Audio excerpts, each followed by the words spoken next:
this portion, we're going to talk about pace. It's probably going to be a little quicker than the other videos. There's not a whole lot to say here that I can do by myself without a partner to demonstrate. So for pace, again, most people when they think about pace, they think to control pace at range, I got to do a bunch of stuff. I got to wiggle a bunch, I got to step, I got to, that's valid. That is a way to influence pace. Another way to influence pace is this. Look at your opponent and say, no, I don't want to. They'll stay far out in the range, stay well out of reach. They can do jumping jacks, calisthenics, and backflips. It doesn't matter at the end of the day if you're outside of their reach. Okay? So then as you decide you want to influence pace a little bit more, just showing stuff. So again, if you're trying to threaten pace, one way to do it is, what am I doing?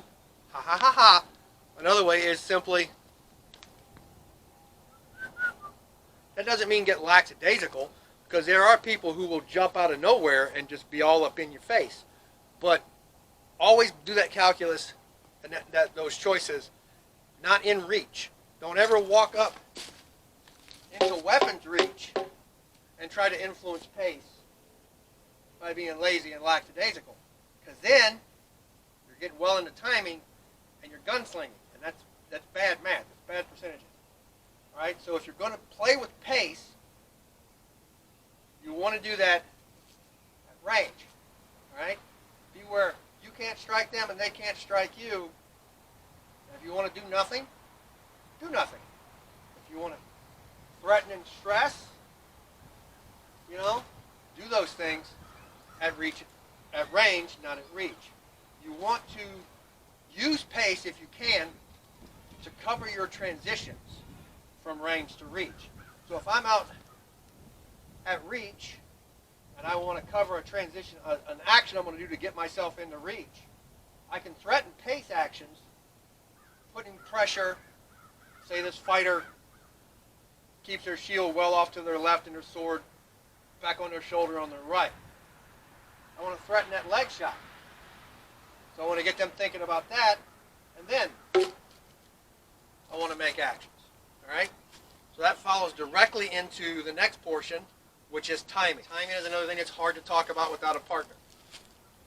Timing literally is how quickly you can perform an action and how well you can hide it. I've said this to people in the flesh. I don't think I've said this on this video series yet, but I'm going to say it now. Do not ever think that this is a fight with sticks. This is not a fight with weapons. This is a fight with your brain. Your brain is the weapon. This is the adjudication and the judgment tool. All right?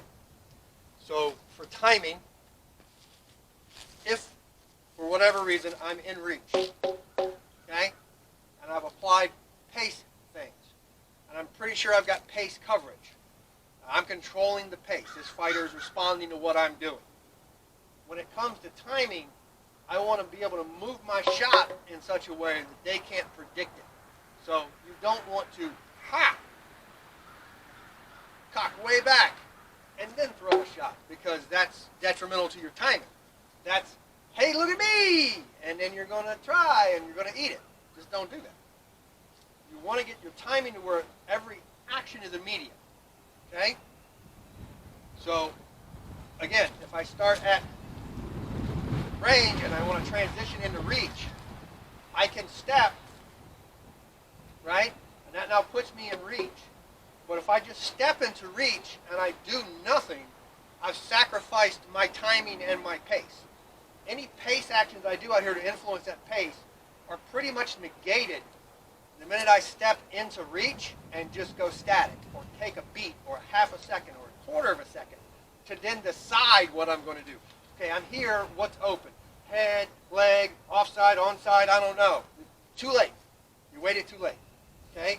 Be out, again, at range, have a plan for a shot, decide what you're going to do. I'm going to shoot the onside leg, there. Right? Throw the shot, get away. Don't. All right, here's my plan. I'm at range. I'm going to go to reach. Deep reach. what's my plan here? What am I going to do?